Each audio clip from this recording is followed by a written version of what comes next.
who is head of Department of Medicine from SMS Medical College, Jaipur, to chair the session, and the next session is keynote lecture. So over to you, sir.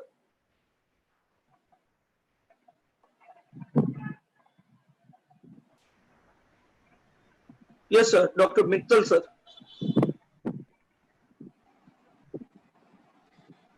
Very good morning, everyone. My voice is okay? Clear? Yeah, yes, sir. You are audible.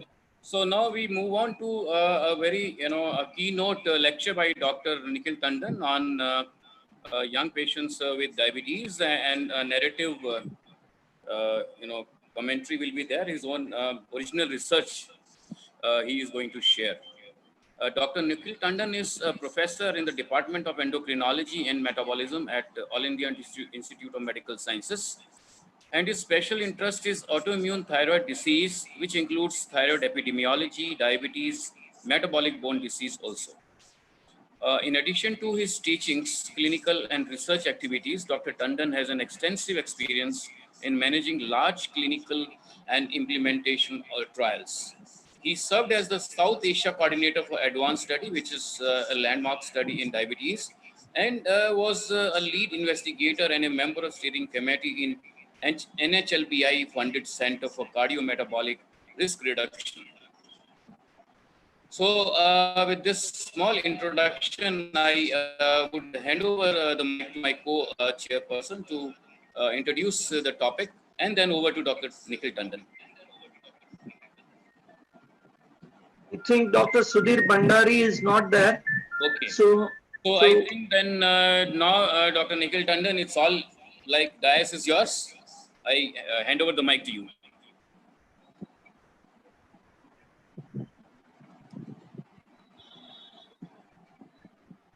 Okay, can I start?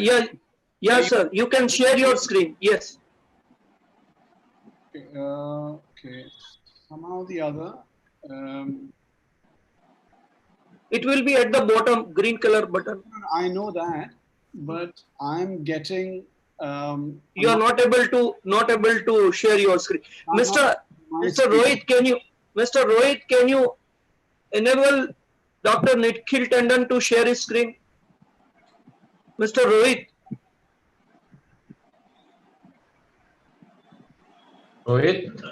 Mr. Rohit. Mr. Gunjan, Rohit, anyone from audiovisual? Yeah, Dr. Tandon, you can click on share screen, please. Yeah, sir, now you can share your screen. Actually, I'm still getting, I think, the screen from the hall, because I'm seeing something called desktop 1, which is not mine, right? So no, it is there now. If we are able to see your screen, you can open your PowerPoint. You have stopped. I'm not seeing my screen for some reason, but anyway, okay, let's see. It was there for a while. You need to open the PowerPoint first, then click on share. Can you see my screen now? No. Now you have to click it once more for the share one. Green button, share screen. Yeah, now we're able to see your slide. Just make it full screen. Thank you, sir. You are ready to go. I'm getting some audio from there, so if that can be muted, and I'll start. Okay. Yes, sir. You can start now. Thank you so much. Not because it's customary, but I really wanted to put on record my thanks to Dr. Banshi Sabu, Dr. Shashank Joshi, and the entire team. We're all going through a pretty bad and troubling patch, and I think it's a very noble and a good gesture to try and put together this wonderful meeting so that we can at least get distracted from more troubling things and concentrate on education and training. So as Dr. Vinod Mittal mentioned, I will be talking to you primarily of a problem which has perhaps not as much relevance to COVID-19, which had a lot of questions when Amrish was speaking. But I think it's a problem which we're seeing more and more, and I think it's important for us to get more information about it. So what I'll do is split this talk into two parts. One, talk about an international perspective, and the second thing I will be doing is talking about the national perspective. But if I was to stop my talk here, I just want to communicate two things. I will repeat them throughout my talk, but if you get those two messages from me at the end of the talk, I would have done my job. One, that its unique features of type 2 diabetes in the young is a very rapid beta cell decline, and therefore the need for insulinization occurs early and much more rapidly than it occurs in adult onset type 2 diabetes. And the second thing is that there is an accelerated development of complications when you compare type 2 diabetes in the young with type 1 diabetes of a similar age group and duration. And again, we need to watch out for this. These are my two key messages, and I will keep repeating them because I think this is critical for us to understand. So that it's otherwise a disease which usually starts the second decade of life. It's less than 1% or 2% of patients of type 2 diabetes we see in the first decade.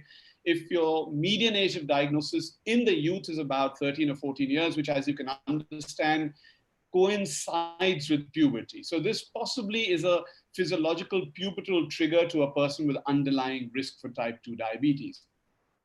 Because puberty sets in a year earlier in girls, maybe the disease itself is seen a year earlier in girls, very strong family history of type 2 diabetes is common. So 40, 50% or even more.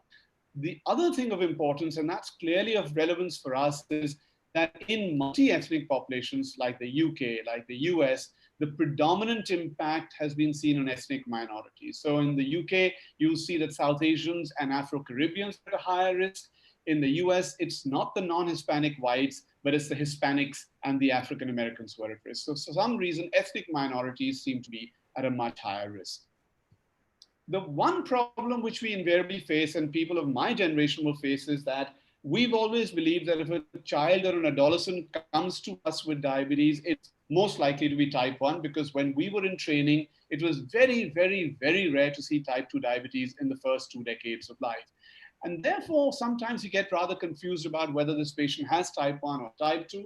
And the recommendation, therefore, is whenever in doubt, you should consider autoantibody testing. And I'll say that for one very important reason, that with the nowadays, not only even type 1 diabetes can sometimes present with people being obese, and then it becomes very confusing. Is it a type 1 diabetes with obesity, or is it a type 2 diabetes?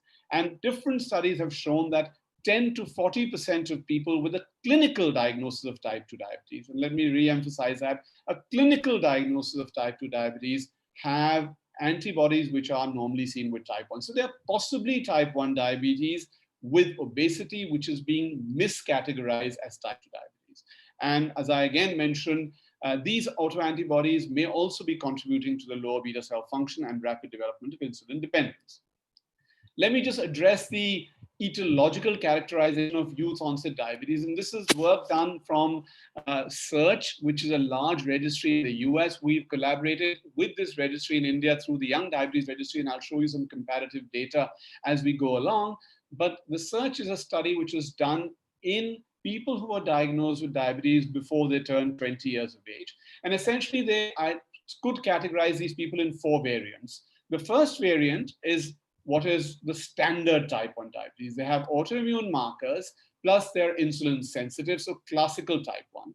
The other extreme phenotype is variant 4, which is one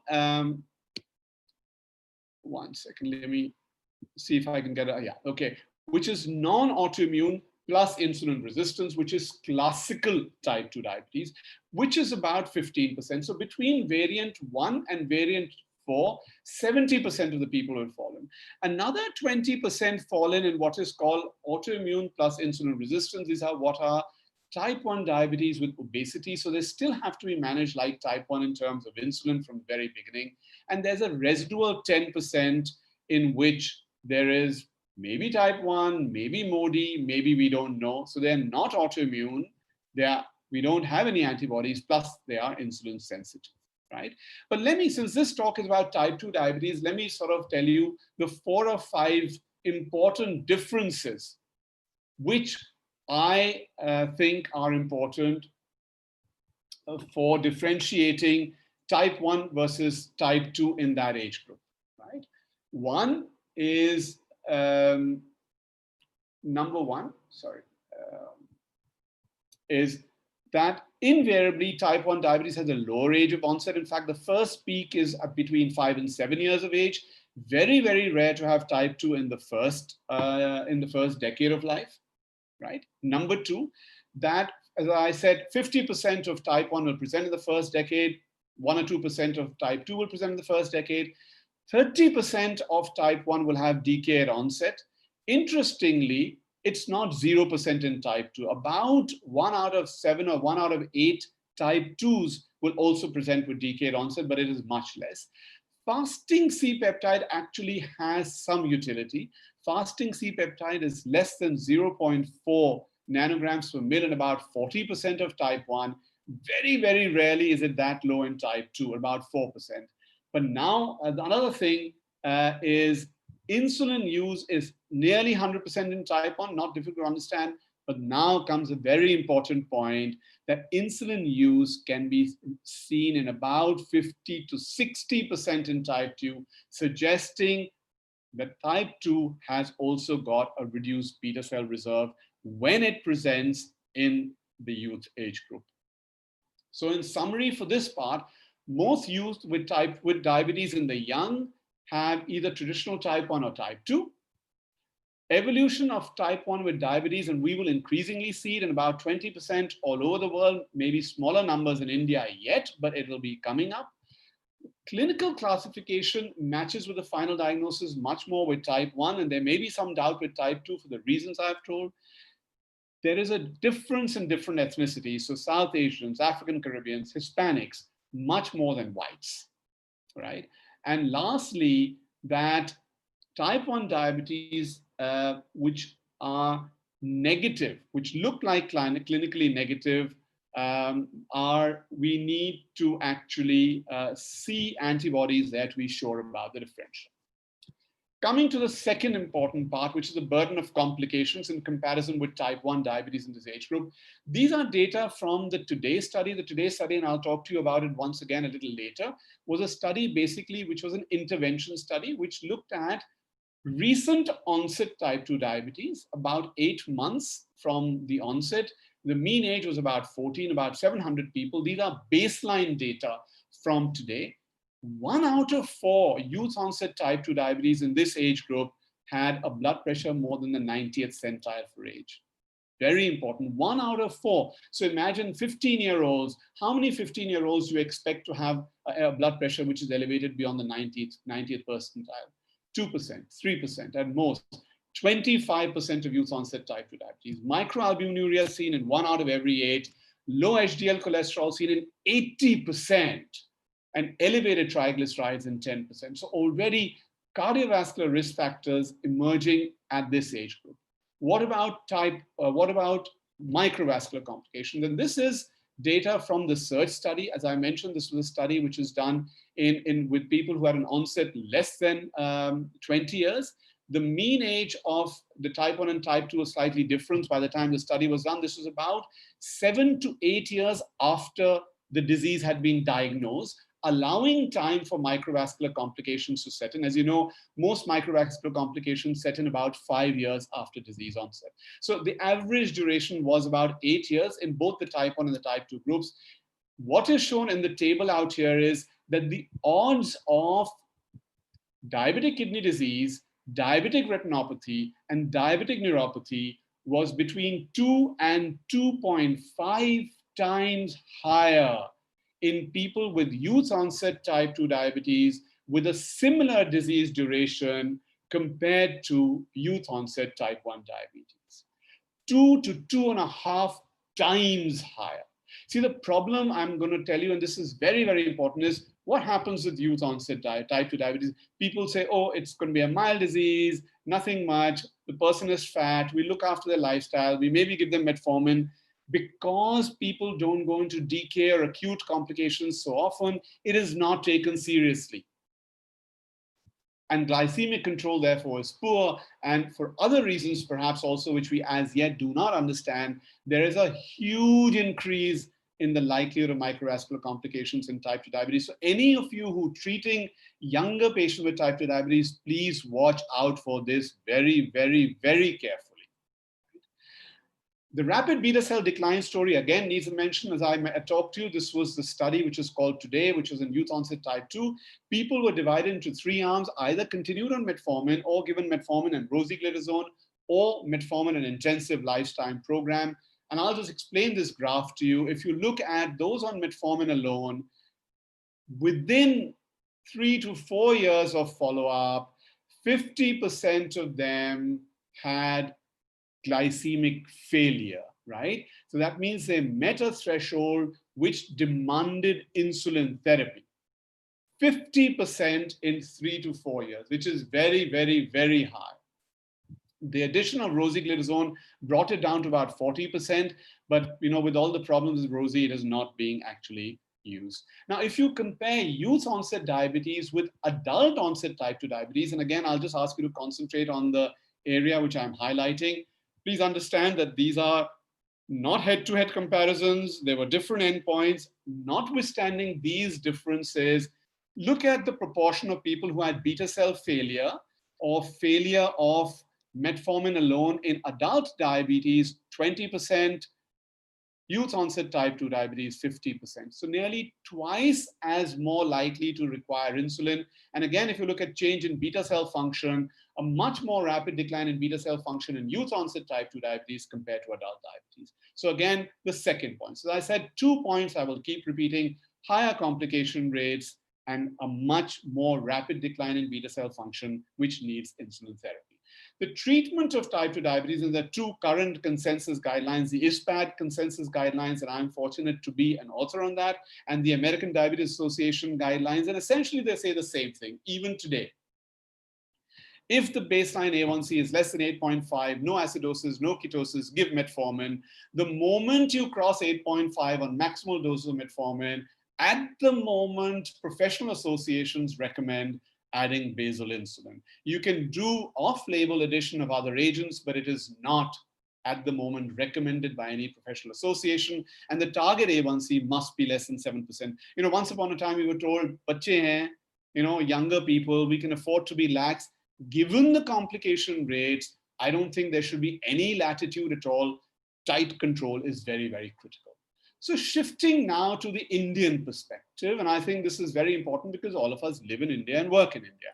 But before I show you the data, let me first acknowledge that a vast majority of my data comes from this wonderful study, which is sponsored by the ICMR, which is called the Young Diabetes Registry.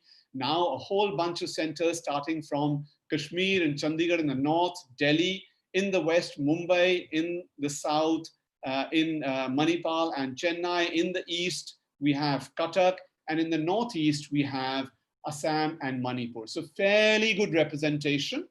We also have been fortunate to be able to collaborate with the Search Registry, which again, like YDR, is a population-based registry, except the one which is in California, which is through the Kaiser Permanente system, which, as you know, is a health maintenance organization. Other than that, the principle is population-based. The principle is an age of onset. For them was less than 20 years at onset.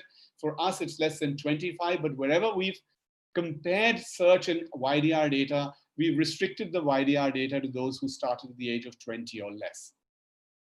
So what does this show? So this study was, you were eligible to be a participant in the study if you were registered in a reporting center on or after the 1st of January 2000, and when you were diagnosed with diabetes, you were less than 25 years of age. So this is the overall data. We have now 20,000 plus people, which is a massive number. It's really the largest number anywhere in this part of the world and maybe anywhere in the world. So 25% of all people who are in this study who were diagnosed to have diabetes less than 25 years of age had type 2 diabetes. And I say this repeatedly, that if when I was taking my final MBBS examination and I saw a patient who was 20 years of age and I made a diagnosis of type 2 diabetes, I would never have passed that examination because it was unheard of. Today, 1 out of every 4 people who are less than 25 years of age, when they present with diabetes, have type 2 diabetes, right? And that's an important point for us to understand. The second point I'd like to say, and I don't have a reason and I don't have an explanation, that there are regional variations. So most places between 70 and 90% of people are type 1 diabetes. But if you look at Chennai, here, 40% type 2. If you look at Manipur, 40% type 2. If you look at Dibrugarh in Assam, 40% type 2. And this has remained there, and we don't know the real reason. Part of it could be referral bias. There are a lot of people who are reporting centers in these places are adult physicians, and therefore they don't get that many pediatric populations, that they may have other local reasons. But whatever it is, it's a very interesting thing that overall 25%, but in Chennai, Dibrugarh, and in Manipur, it appears 40%. And we will love to know the answers to this. I'm going to give you some data which is restricted to Chennai to start with, and then shift on to the Young Diabetes Registry, and then do a comparison with search. And these are the next three components of my study, of my presentation. This is a work from Dr. Mohan's group. And again, it doesn't look like very large, but if you see the proportion of childhood and adolescent type 2 diabetes rose from 0.01% of their clinic population to 35 times that much over a period of 20 years, right? So that's a rapid increase. The total numbers are still small, but if you look at a comparison, there is a rapid increase in numbers. Look at what their type 2 diabetes are. And I again will point out just the key points. Number one, that insulin requirement, whether that was with OHA or not, was nearly 40%. Again, going back to the same reason, that poor beta cell reserve and the early need for insulinization, right? The second thing is elevated triglycerides in about 40%, decreased HDL in 65%, increased blood pressure in 25%, retinopathy in 25%, microalbuminuria 14%, neuropathy 14%. If you close your eyes and thought that this was the search data, you're seeing the same numbers. So that is really, really important for us to understand, that it's not that type 2 diabetes in the West is different from what we're seeing. It is very similar. High likelihood of insulin requirement, and a high proportion of CV risk factors, and a high prevalence of microvascular complications. Let's come to the YDR. Now I'm going to talk to you about the YDR. So here I'm going to emphasize once again that in the registry, 20,000 people, right? So it's a very, very large sample size. 20,000 people, same questionnaire, same details, everything uniform. Less than 10 years, only 2% of our, so this is the total number of youth onset type 2 diabetes. So 4,000 out of 20,000, approximately 25%. Of these 4,300, less than 2% were less than 10 years. About 25% were between 10 to 20 years, and 70% were above the age of 20 years. So still, preponderance is in the early third decade, but a quarter of those who are type 2 diabetes were even being seen in the second decade. So again, our index of suspicion has to be high, right?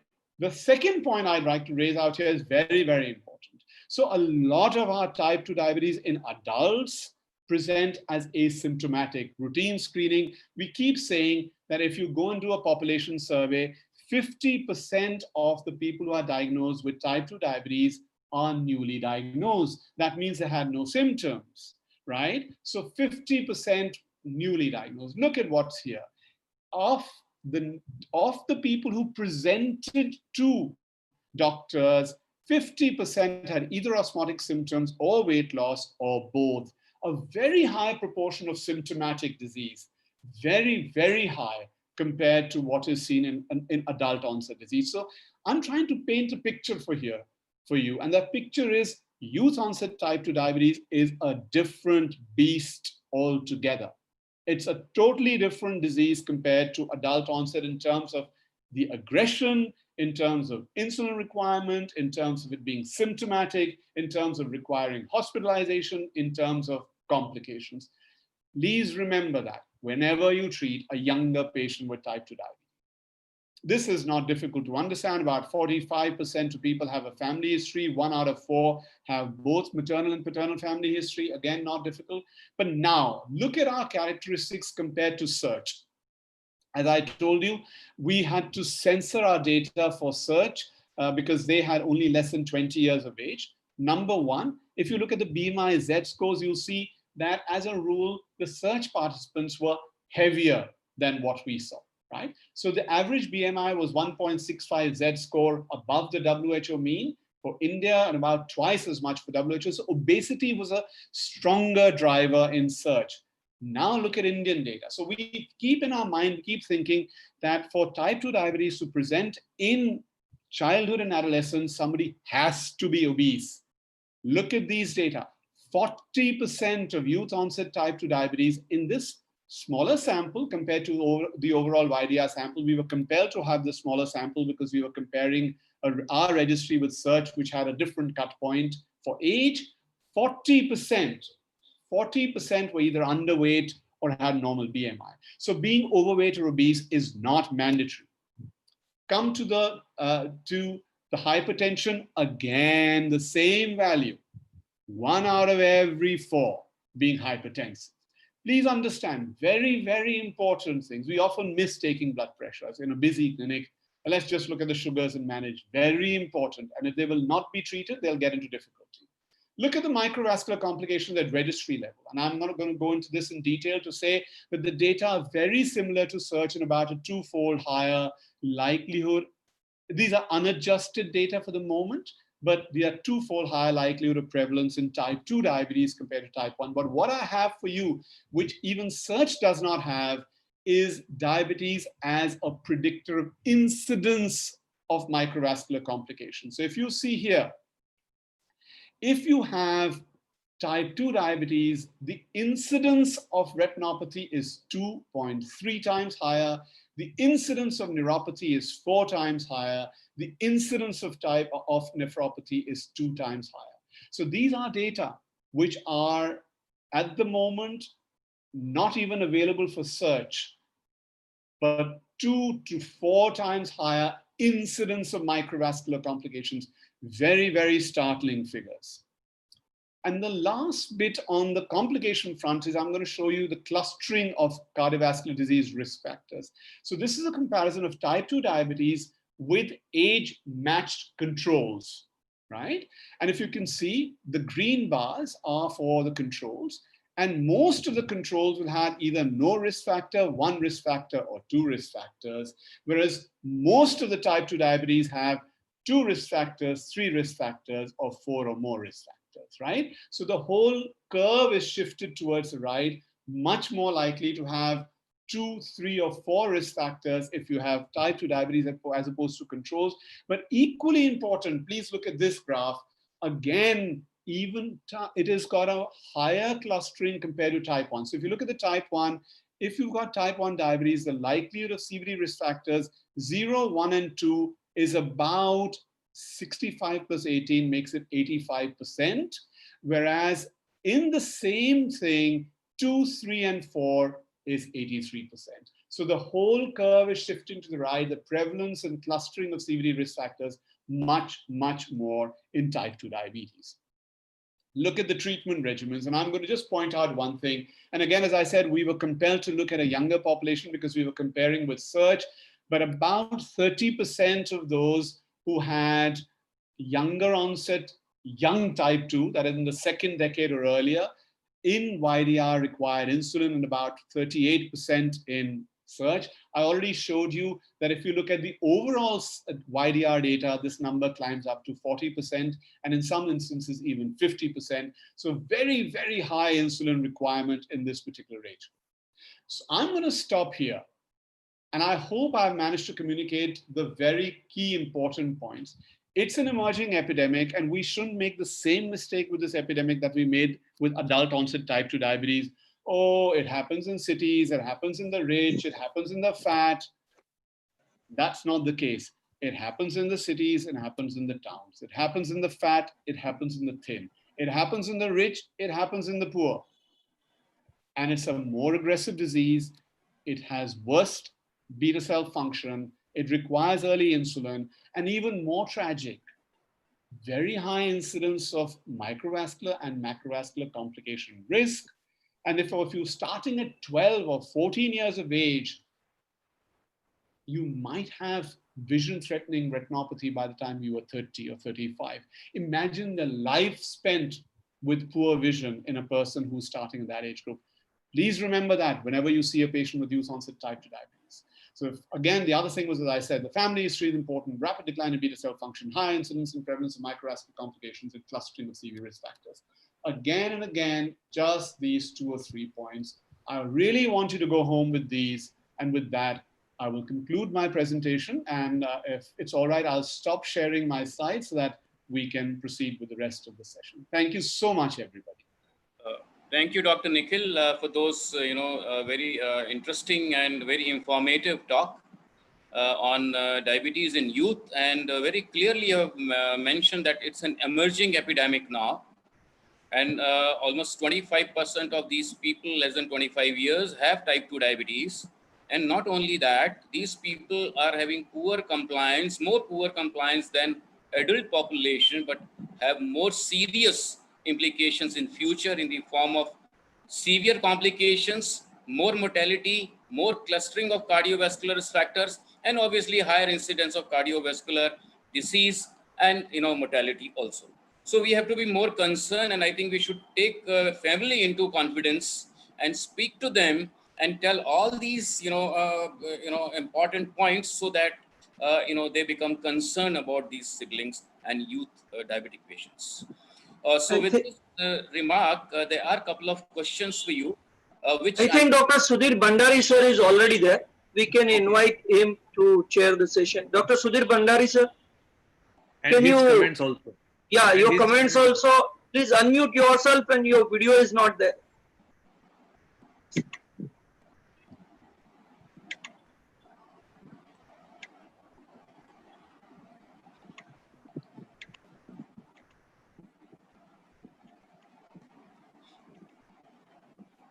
Vipul, We can Dr. call Sudhir him. Bhandari. Sir, we can I'm call calling Sudhir him sir Dr. to tell Pratap, that. but Give me still a we can minute. have some question in between. Yeah, yeah. Dr. Mittal, you can carry on with questions. I can ask, Yeah. So Yeah. Dr. Nikhil, there are a couple of very interesting questions, One is at the time of diagnosis of diabetes in youth, what is the, importance of fasting C-peptide?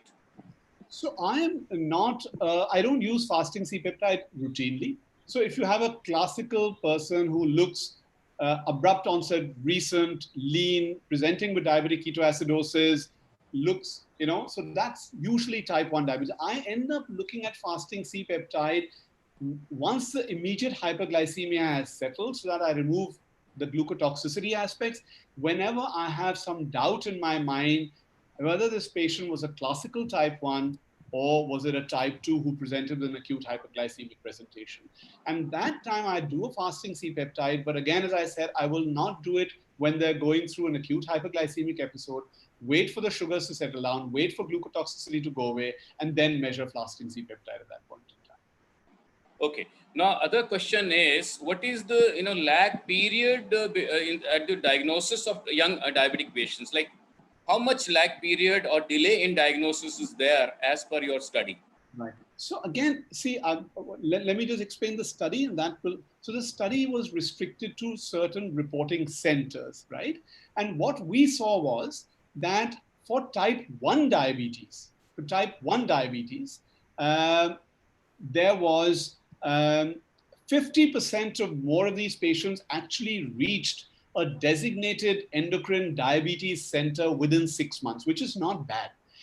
They were already being seen, they'd already been diagnosed, but they reached what I think is a proper place for them to reach. That is a person who's a committed diabetologist or a committed endocrinologist who looks after youth onset diabetes. For type 2 diabetes, it was slightly different. I think there was a longer gap between symptoms and them making it to a doctor, because people don't think of diabetes very often in that, in 12 and 13 and 14 years age. They start going to a doctor when there's some acute symptom, and that's when the presentation becomes apparent. So the gap varies between type 1 and type 2. Okay. Another interesting question is, you have mentioned about metformin and then insulin if it is more than 8.5, and on maximum dose metformin it's not getting controlled.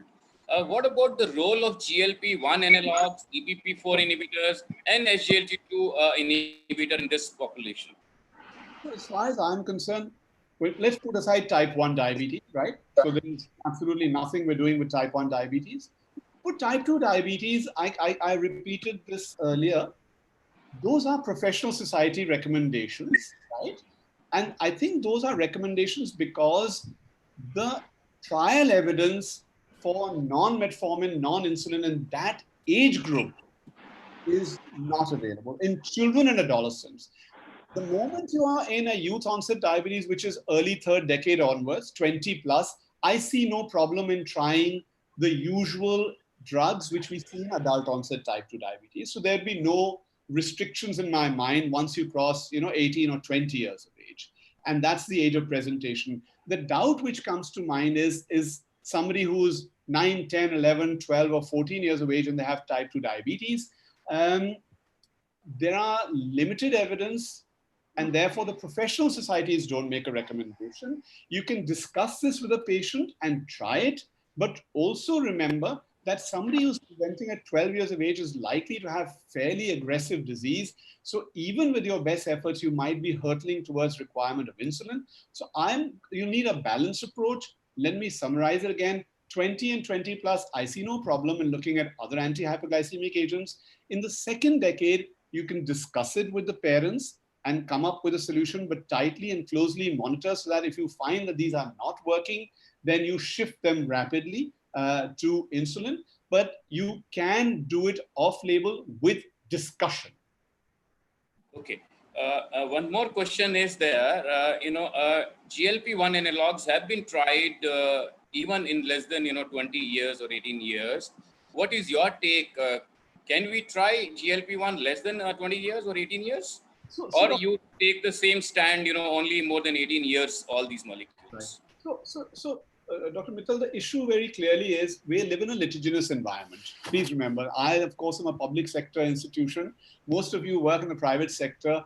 If there is something which is not in the guidance document, you try it, and then there is some difficulty, there will be a potential issue for you to, get into a debate, discussion, or even a litigation. So all I'm trying to say is, even if you do try some of those, and I'm not saying that you cannot, this should be clearly explained in a minor to the parents of that patient, saying that these are not recommended. We, however, feel that it's worth trying. These are the pros, these are the cons. Do we have your consent for trying it? And these are the guidance and broad, this is a sort of framework in which we'll try it. We'll monitor you carefully. We'll look at any response. If you have any of these side effects, please come back and talk to us create a specific, a framework while discussing this with the parents or the caregivers of that child. Otherwise, I think it'll be a little cavalier to do it without doing that discussion. Yeah, Dr. Bhandari is also there. Yeah. First of all, Dr. Tandon, I will compliment you. It is a very sensitive borderline zone and which always puts into a lot of thinking. You have clarified it very nicely. Just my one question, many times, many patients, they look, what is the status of SGLT2 inhibitor in these borderline zone? What is your experience with SGLT2 inhibitor? Though we need to explain to them, try to them, does it have any role at these borderline cases? So again, Dr. My view is, I'm a conservative physician, and many of you know that I don't take too many risks when it deals with patients. So again, above the age of 18 or 20, I see no issue at all. You can try them because you're in the safer zone. The problem in childhood and adolescence, and whenever you're trying a drug which is not officially recommended by a professional association, you need to do it with discussion. See, there are lots of drugs we do which are off-label. So I'm not saying you cannot do it. All I'm saying is please have a proper discussion. Please take the appropriate precautions and then see what's going to be, and follow them up carefully. The danger with a lot of our patients are, and this happens with even type 1 diabetes, you give them an insulin prescription, they come back after 3 years, you say, why haven't you come back? They say, well, doctor, you gave me a prescription, I'm following it. What's the problem? That's the danger in a lot of our patients, very poor quality follow-up. Yes. Okay, Dr. Nikhil, we have one more question, and I think, so before that, I would just say one thing. I think your message is very clear that it is diabetes in youth is not uncommon.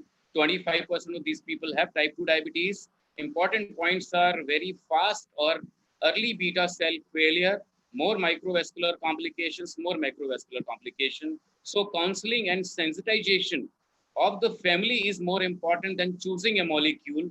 and we should use a molecule which is recommended by a professional organization. Simple. Secondly, Dr. Mittal, I would like to share with you that among our own fraternity, we need to make people aware. The moment they come across people up to 20 or 25, they just think of type 1.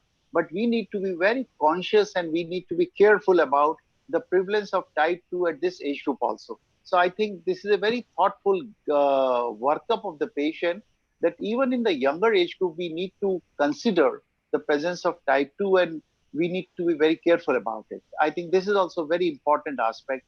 We need not to straight think of only the type 1 and the beta cell exhaustion possibility. More and more people in this age group are responding well to OHS. So last question before we wind up this session, and it's very important again, as you mentioned, Dr. Nikhil Tandon, that there is an early and a fast beta cell decline and failure. So what about early insulin treatment in these people? Because you already recommended that more than 8.5 maximum dose of metformin insulin. Why not we start insulin right from the beginning, sensitize the family, and maybe we can slow down the progression of beta cell failure? So I would sort of say, we yet don't have good trial evidence for that. That's number one. B, if you can convince, and I have several patients who were significantly obese when they started.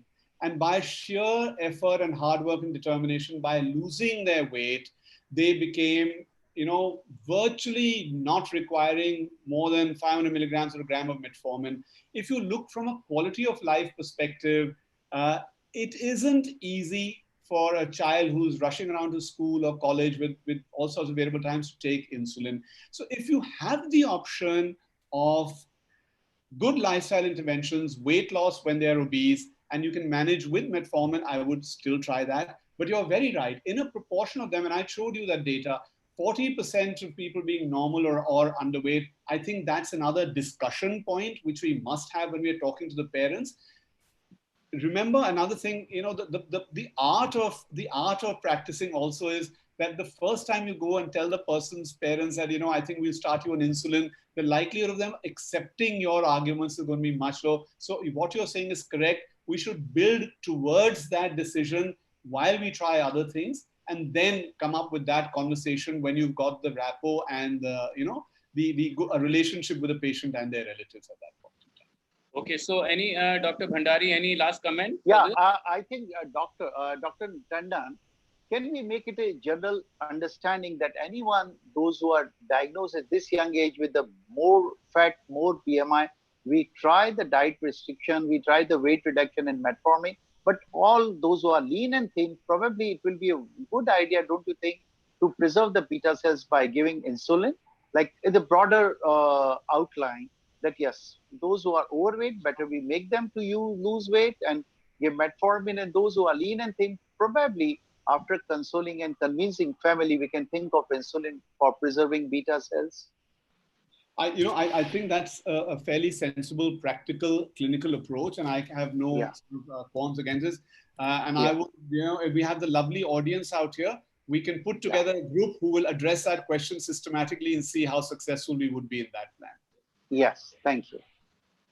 Okay, so it was really a wonderful session, and thank you, Dr. Nikhil, for those very valuable inputs, because the people we normally neglect because they don't listen to a doctor and the parents. We have to be more sensitive and concerned about this population, diabetes in youth. Thank you. So now I hand over the mic to the organizers. Thank you, Dr. Nikhil. Thank you, Dr. Tandon. Thank you. Thank you, Dr. Vinod Mittal.